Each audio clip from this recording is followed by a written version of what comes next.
बिस्मिल्लाहिर्रहमानिर्रहीम। कैसे हैं भाई आप लोग? रटना नहीं है, समझना है।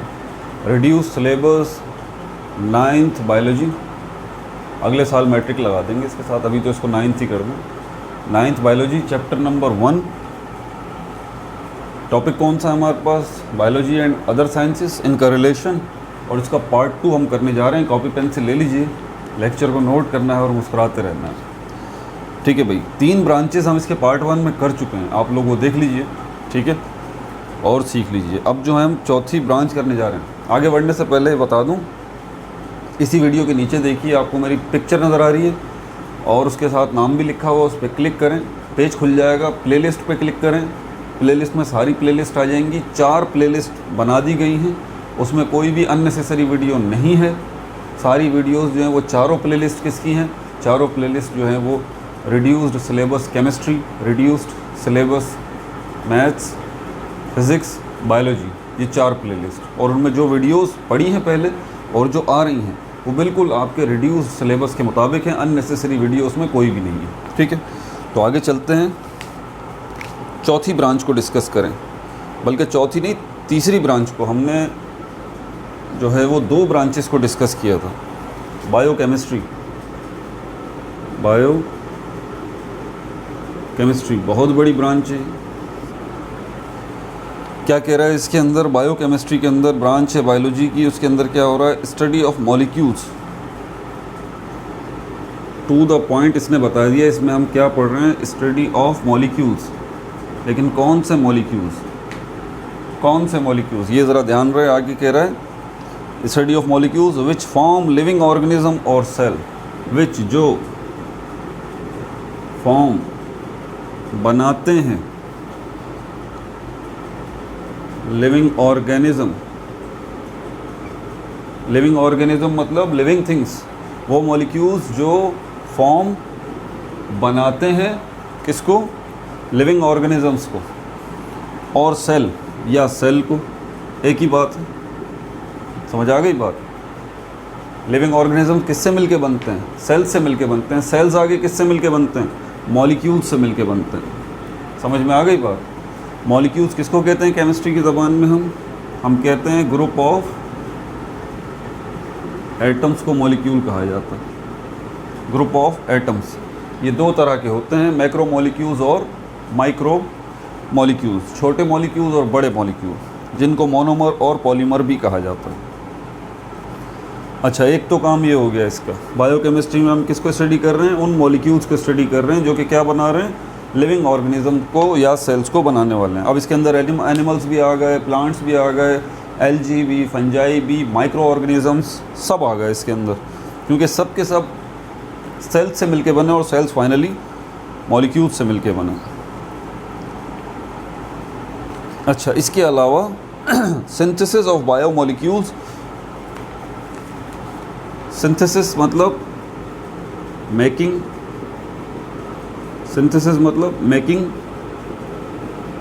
बनाना। किनको बनाना? Synthesis of biomolecules.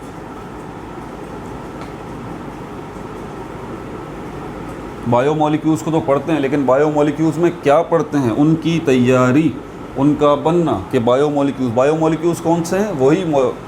वही मॉलिक्यूल्स जो कि लिविंग बॉडीज़ को बना रहे हैं, लिविंग बॉडीज़ के अंदर मौजूद हैं, ठीक है, उन्हीं को बायोमॉलिक्यूल्स कहा जाता है। इसमें हम क्या पढ़ रहे हैं? Synthesis of biomolecules. इसके अलावा तीसरा जो काम इसके अंदर हम देख रहे हैं, पहला ये हो गया, दूसरा ये हो गया, तीसरा ये हो गया। ये आपके नोट्स भी बन जाएंगे इसी तरह। Functions of different molecules. Functions मतलब काम, फंक्शंस ऑफ मॉलिक्यूल्स।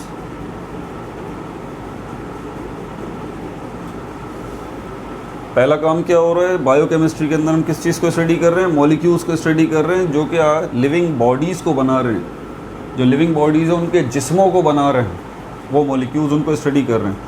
किस पॉइंट ऑफ व्यू से स्टडी कर रहे हैं? कि वो मॉलिक्यूल्स बनते कैसे हैं। देखिए, मॉलिक्यूल्स के बनने की अगर हम बात करते हैं तो मॉलिक्यूल्स बनते हैं तो सेल्स बनते हैं, सेल्स बनते हैं तो लिविंग बॉडी बनती है। समझ आ रही है बात? तो आपको पता लगता है कि एक लिविंग बॉडी बनती कैसे है। उसके बाद फंक्शंस ऑफ मॉलिक्यूल्स, बहुत से मॉलिक्यूल्स जो हैं लिविंग बॉडीज़ के अंदर उनके बहुत सारे काम भी हैं, जैसे कि डीएनए, आरएनए आपको पता होना चाहिए, ये भी मॉलिक्यूल्स हैं जी। इनको माइक्रो मॉलिक्यूल्स कहा जाता है। ये आगे जो है वो माइक्रो मॉलिक्यूल्स से मिलके बनते हैं, जिनको न्यूक्लियोटाइड्स कहते हैं। खैर ये बड़ी लंबी डिटेल है डीएनए और आरएनए की। कोई कमेंट में किसी बच्चे ने रिक्वेस्ट भी की थी कि सर डीएनए आरएनए पे भी वीडियो बनाइए, वो फ़िलहाल अभी तो वक्त नहीं मिल पाया, इंशाल्लाह इसी सिलेबस में वो भी आ जाएगा। ठीक है भाई, तो ये बायोकेमिस्ट्री के अंदर हम स्टडी करते हैं। या इसको और आसान लफ्ज़ों में बताऊं तो हम इनके अंदर, क्योंकि लिविंग बॉडी, अब जो सेंटेंस बोलने वाला हूँ वो ज़रा समझिएगा। लिविंग बॉडी क्योंकि मैटर है ना, क्या नहीं है? Animals, plants, algae, fungi, micro organisms, bacteria वगैरह, ये सब क्या हैं? क्या ये मैटर नहीं है? बिल्कुल मैटर है। मैटर की डेफिनेशन पे पूरा उतरते हैं। तो ये मैटर हैं, तो केमिस्ट्री में किसको स्टडी करते हैं हम? मैटर को स्टडी करते हैं। मैटर किससे मिलके बनता है? मॉलिक्यूल्स से, फॉर्मूला यूनिट्स से, एटम्स से, आयंस से, पार्टिकल्स से। तो नॉन लिविंग थिंग्स भी molecules, atoms, ions, formula units, इनसे मिलके बनते हैं। लेकिन हम नॉन लिविंग थिंग्स को स्टडी करते हैं केमिस्ट्री के अंदर। लिविंग थिंग्स के इन्हीं सारी चीज़ों को हम स्टडी करते हैं बायोकेमिस्ट्री के अंदर। ठीक है, आगे चलते हैं।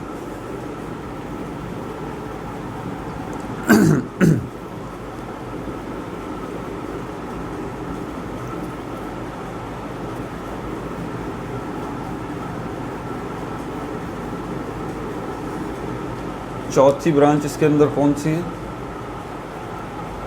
बायोजियोग्राफी। बायोजियोग्राफी,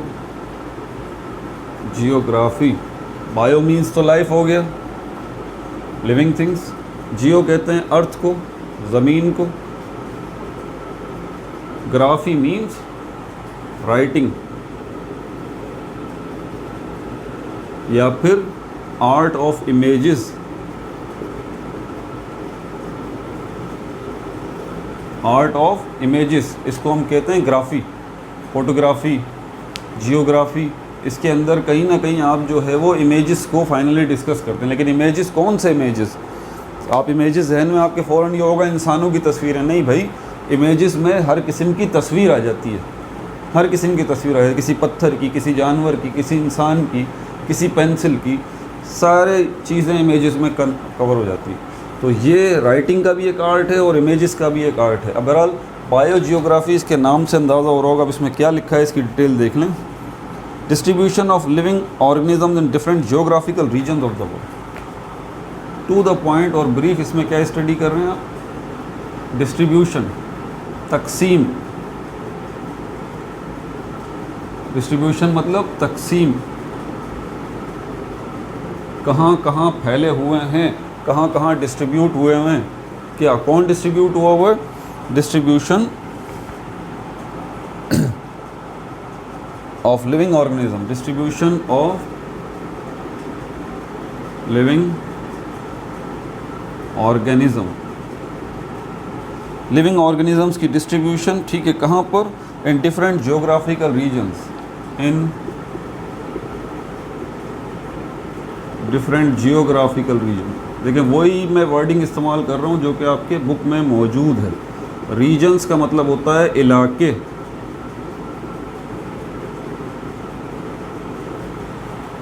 तो बायोजियोग्राफी के अंदर आप किस चीज़ को स्टडी करते हैं? देखिए जियोग्राफी जो है वो अर्थ से रिलेटेड है, आपको पता है इस बात का। कोई भी आपसे बोलता है मैं जियोग्राफी पढ़ रहा हूँ, तो आपको इतना तो आइडिया हो ही जाता है कि हाँ, हम हमारी अर्थ के मुख्तलिफ़ इलाक़ों के बारे में पढ़ रहे हैं। जियोग्राफी में यही होता है, north, south, east, west, directions, इलाके, स्पेसेस, सारी चीज़ें घूम फिर के यही बात है कि हमारी ज़मीन के मुख्तलिफ़ इलाके, उनको स्टडी कर रहे हैं आप। अब इन मुख्तलिफ़ इलाक़ों के अंदर लिविंग थिंग्स मौजूद है ना। आपको पता है, अगर कैंगरू को लें आप, तो कैंगरू दुनिया में हर जगह पर तो नहीं पाया जाता, शायद पाया जाता हो, लेकिन स्पेशलिटी इसकी कहाँ है? ऑस्ट्रेलिया। पाकिस्तान में कैंगरू नहीं मिलते। इसी तरह पाकिस्तान में बहुत सारी ऐसे लिविंग थिंग्स हैं जो कि ऑस्ट्रेलिया में नहीं होती। मेडागास्कर, ये एक आइलैंड है, वहाँ पर अजीब व गरीब किस्म के लिविंग थिंग्स मिलते हैं। ब्राज़ील के जंगलात में चले जाएँ तो वहाँ पर आपको अजीब व गरीब किस्म के लिविंग थिंग्स मिलेंगे, दुनिया में नहीं है कहीं। एनिमल्स ऐसे, प्लांट्स ऐसे। इसी तरह बहुत सारी जो हैं वो हमारे पास। और क्या है? अमेज़ोन। अमेज़ोन जो है वो इतना बड़ा रिवर है और उसके इर्द गिर्द इतने फॉरेस्ट हैं इतने जंगलात हैं, इतना सब कुछ है, अजीबोगरीब स्नैक्स और ये और वो पता नहीं क्या कुछ, जो ख़ास तौर पे स्पेसिकली उसी जोग्राफिकल रीजन से मुताल्लिक़ है। समझ आ गई बात? तो ज्योग्राफी में हम नॉर्मली सारी अर्थ को पढ़ते हैं, उनके इलाकों को, उनकी खसूसियात को, लेकिन बायो जियोग्राफी के अंदर ख़ास तौर पे हम देखते हैं कि किस किस जगह पर कौन कौन से लिविंग थिंग्स की डिस्ट्रीब्यूशन हुई हुई है। टू द पॉइंट इसका ये आ गया जवाब। अच्छा, और किस में कोई ख़ास पॉइंट है? मैनी लिविंग ऑर्गेनिज्म, हाँ सही, ये बता चुका हूँ। सॉरी, गला थोड़ा सा ख़राब है। उसके बाद बायो इकोनॉमिक्स, इसको बायो टेक्नोलॉजी भी कहा जाता है। बायो इकोनॉमिक्स, इकोनॉमिक्स वैसे जो है वो बिज़नेस की फील्ड है, बिज़नेस से रिलेटेड है। इसको उर्दू में मुआशियात कहा जाता है। मुआशियात उसी से निकला है, मुआशी निज़ाम, इकोनॉमिक सिस्टम, इकोनॉमिक सिस्टम आसान लफ्ज़ों में पैसों का निज़ाम, पैसों का निज़ाम, पैसे कमाने का निज़ाम, पैसों का निज़ाम, कमाने का निज़ाम, या फिर कमाना और मुनाफा वगैरह, ये वो बिज़नेस से रिलेटेड है। इसको हम कहते हैं इकोनॉमिक सिस्टम। किस तरह का मुआशी निज़ाम तो इकोनॉमिक। अब बायो इकोनॉमिक्स के अंदर आप क्या आइडिया लगाते हैं, इसका नाम ये क्यों रखा गया होगा? बहुत सारे ऑर्गेनिज़म्स जो हैं वो इकोनॉमिकली इम्पोर्टेंट हैं, बिज़नेस पॉइंट ऑफ व्यू से अहम है, यही बात कर रहा है। मिटा दूँ इसको?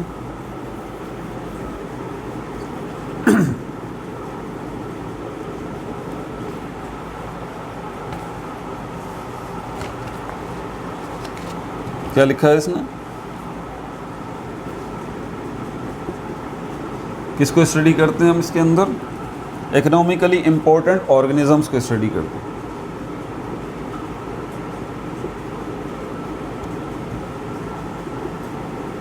इकोनॉमिकली इम्पोर्टेंट ऑर्गेनिजम्स को हम इसमें स्टडी करते हैं। इन्वॉल्व इन प्रोडक्शन, अब ये कर क्या रहे हैं? ये जो इकोनॉमिकली इम्पोर्टेंट ऑर्गेनिज्म हैं ये कर क्या रहे हैं? इनको इस्तेमाल हम कहाँ कर रहे हैं? आगे कह रहा है कि इन्वॉल्व इन प्रोडक्शन, जो कि प्रोडक्शन में इन्वॉल्व हैं। प्रोडक्शन का मतलब होता है पैदावार। मिसाल के तौर पर डेयरी प्रोडक्ट्स को ले लीजिए, डेयरी प्रोडक्ट्स, ब्लू बैंड मक्खन, मार्जरीन, जैम, ये सारी की सारी चीज़ें जो मार्केट्स में अवेलेबल है, ये मार्केट में, शॉप में ये आ कहाँ से रही हैं? बटर वगैरह, घी, ये सब ये कहाँ से आ रही हैं? फैक्ट्रीज़ में तैयार हो रही हैं भाई। और फैक्ट्रीज़ के अंदर तैयार हो रही हैं तो वहाँ पर इनको तैयारी के दौरान हेल्प कौन कर रहा है? माइक्रो ऑर्गेनिज़म्स कर रहे हैं, ऑर्गेनिज़म्स कर रहे हैं, माइक्रो ऑर्गेनिज़म्स कर रहे हैं जी। बाकायदा वर्कर का काम करते हैं ये माइक्रो ऑर्गेनिज़म्स वहाँ पर। जिस तरह एक फैक्ट्री के अंदर एक मज़दूर है, सुपरवाइज़र है, वो अपना जॉब कर रहा है, बिल्कुल इसी तरह ये माइक्रो ऑर्गेनिज़म्स हैं। ख़ास तौर पर बैक्टीरिया, फंजाई, ये अपने जो है वो काम कर रहे हैं वहाँ पर, इनसे काम लिया जा रहा है। इनके बगैर प्रोडक्शन नहीं हो सकती, पैदावार नहीं हो सकती। बहुत सारी प्रोडक्ट्स जो कि हम डेली लाइफ में खाते हैं, डेयरी प्रोडक्ट्स ख़ास तौर पर, वो माइक्रो ऑर्गेनिज़म्स की वजह से तैयार होती हैं। समझ में आ रही है बात? तो यहाँ पर इकोनॉमिक्स और बायो का ताल्लुक़ बन गया। माइक्रो ऑर्गेनिज़म्स क्या है? माइक्रो ऑर्गेनिज़म्स किस में आएंगे? बायोलॉजी में आएंगे। और पूरे मुल्क के अंदर ये जो फैक्ट्रीज़ लगी हुई हैं, कारोबार हो रहा है, बिज़नेस हो रहा है, इसके अंदर प्रोडक्शन हो रही है, इतनी सारी चीज़ें तैयार हो रही हैं। तो इतनी सारी जो चीज़ें तैयार हो रही हैं, इनमें बायो का रोल आ गया ना। इसको बायो टेक्नोलॉजी भी कहा जाता है। और कोई ख़ास पॉइंट इसके अंदर, हाँ, इसने एग्जाम्पल लिखी है, जैसे कि प्रोडक्शन, मीट प्रोडक्शन, गोश्त की पैदावार, मीट प्रोडक्शन, और क्या है, etcetera, are calculated for cost value and profit value. ठीक हो गया भाई? तो ये आपका ख़त्म हो गया other branches of biology, relation of biology with other branches of science. तो आपने इकोनॉमिक्स का ताल्लुक़ भी देखा इसके अंदर, मैथमेटिक्स का ताल्लुक़ भी देखा। मैथमेटिक्स बार बार बोल रहा हूँ, साइंस की ब्रांच नहीं है, मैथमेटिक्स अलग फील्ड है। इसके अलावा आपने फ़िज़िक्स का किरदार देखा और आपने केमिस्ट्री का भी किरदार देखा इसके अंदर। ठीक है भाई, तो इजाज़त दीजिए। उसके बाद फिर अगला जो टॉपिक है आपका Quran and biology, chapter number 1 का। और उसके बाद कौन सा है आपका, ये कंट्रीब्यूशन तो है नहीं इस दफ़ा, द लेवल ऑफ ऑर्गेनाइजेशन है, लेवल ऑफ ऑर्गेनाइजेशन है। तो ये वैसे लेवल ऑफ ऑर्गेनाइजेशन के ऊपर मैं एक वीडियो पूरी बना चुका हूँ, ठीक ठाक बड़ी वीडियो है, आपको वो देखनी चाहिए। रिड्यूस्ड सिलेबस बायोलॉजी की प्लेलिस्ट में ही मौजूद है वो, तो आप उसको देख लें। ये मैं पार्ट 2 करके इसके मुताबिक बना लूँगा। वो जनरली मैंने बनाया लेवल ऑफ ऑर्गेनाइजेशन के ऊपर, तो बात घूम फिर के यही है जो इसके अंदर है। तो वो आप वीडियो आप देखिए, तो इंशाल्लाह आपको ये पढ़ेंगे तो समझ में आ जाएगा, या ज़रूरत पड़ी तो बना देंगे इसके ऊपर भी, सब कुछ वही है। तो ये चैप्टर फिर आपका कंप्लीट हो जाएगा। फिर चलेंगे चैप्टर नंबर 2 की तरफ, 3 की तरफ इंशाल्लाह। अल्लाह ताला ने जितनी हिम्मत और तौफीक दी, हयाती दी, मेरे लिए दुआ कीजिएगा, मेरी फैमिली के लिए दुआ कीजिएगा, और अपना बहुत ज़्यादा ख्याल रखिएगा। कोई प्रॉब्लम है, कोई परेशानी है, मुझे बताइए, कमेंट्स में बताइए, व्हाट्सएप पे बताइए। मैं बार बार अपना नंबर शेयर करता हूँ, बच्चों को बताता हूँ। कोई इश्यूज़ हैं, कहीं बैठे हुए हैं, मुझसे रब्ता करें, चाहे सिंध के हैं या पंजाब के हैं या केपी के। कहीं के साइंस तो एक ही है ना भाई, पूरे दुनिया में ये साइंस एक ही है। या आप सैन फ्रांसिस्को में बैठे हुए हैं या इंडिया में बैठे हुए हैं, कहीं बैठे हुए हैं, आप रब्ता कीजिए। इंशाल्लाह जो मैं आपकी हेल्प कर सका एजुकेशन पॉइंट ऑफ व्यू से, मैं आपको हेल्प करूँगा। No like, no subscribe, only share.